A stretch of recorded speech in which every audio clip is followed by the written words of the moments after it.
ఈరోజు ప్రజలకు మంచి చేయాలని, ప్రజలకు ఏదైతే ఎక్కడైతే అన్యాయం జరుగుతుందో వాటన్నిటిని కూడా ప్రభుత్వాలకు తెలియపరిచి ప్రజా సమస్యల కోసం ఎప్పటికప్పుడు నిరంతరం పనిచేస్తున్న TV5 ఛానల్ చైర్మన్ అయినటువంటి బిఆర్ నాయుడు గారి పైన, అదేవిధంగా మొన్నటి రోజునే నూతనంగా టీటీడీ చైర్మన్గా కూడా ఆయన నూతనంగా టీటీడీ బోర్డు చైర్మన్గా అయినటువంటి బిఆర్ నాయుడు గారి పైన కూడా మరి పోసాని కృష్ణమురళి అతని పైన లేనిపోని ఆరోపణలు చేస్తూ చాలా ఘోరంగా మాట్లాడడం జరిగింది.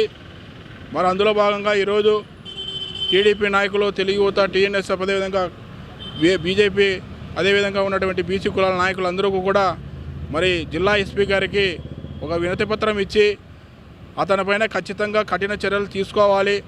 ఎందుకంటే పోసాని కృష్ణములు అనేవాడు ఒక చీటర్.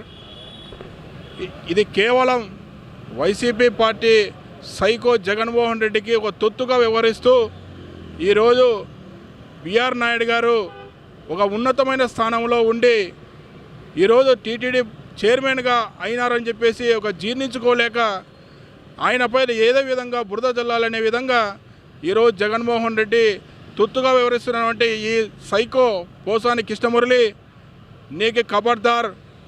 ఈరోజు ఒకటే చెప్తున్నాం, నీవు ఇలాంటి అనుచిత వాక్యాలు ఇన్ని చేసినా కూడా అలాంటి గొప్ప వ్యక్తులు కాలు గోడుతూ గోడవడం సరిపోవని చెప్పేసి ఈరోజు తెలియజేసుకుంటున్నాం. నీ నాయకుడి దగ్గర మెప్పు పొందాలని సోషల్ మీడియాలో ఇష్టానుసారంగా ఉన్నతమైన వ్యక్తుల గురించి నీవు మాట్లాడిన మాత్రాన వారికి ఏమి కాదు. అదేవిధంగా ఈరోజు రాష్ట్రంలో శాంతి భద్రతలన్నీ కూడా చాలా బాగా పరిపాలన జరుగుతోంది.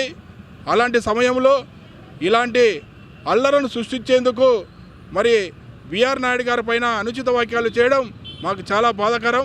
ఖచ్చితంగా జిల్లా ఎస్పీ గారు వెంటనే స్పందించి మరి పోసాని కృష్ణ లాంటి సైకోలను వెంటనే అరెస్టు చేసి చట్టపరంగా వారిపైన చర్యలు తీసుకోవాలని, ఇలాంటి సంఘటనలు ఎప్పటికైనా పునరావృతం కాకోకుండా కూడా ఖచ్చితంగా మరి చర్యలు చేపట్టాలని చెప్పేసి విధంగా మేము ఎస్పీ గారికి తెలియజేసుకుంటూ సెలవు తీసుకుంటున్నాం.